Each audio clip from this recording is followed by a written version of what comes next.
Guztioi, beste behin ere kalera aterako gara, aste nagusiaren egun nagusi honetan.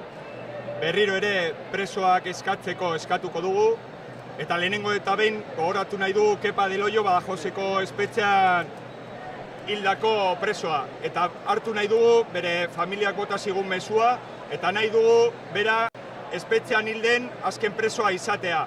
Horretarako uste du gizartea gai izan behar duela estatuaren espetxe politikaren blokeoa apurtzeko, zentzu horretan EPPKak eman duen egin berri duen hausnarketa eta urratsa uste du oso urrats garrantzitsua dela, baina uste dugu urrats horreri beste urrats batzuk jarraitu behar diotela, eta norabide horretan deialdi bat egin nahi dugu, deialdi irmo bat antolautako euskal gizarteari, eragile politikoei, eragile sozialei, guztion artean, mahai baten inguruan jesartzeko eta bide horri bat adosteko presoen aferari behingoz irtenbide bat emateko.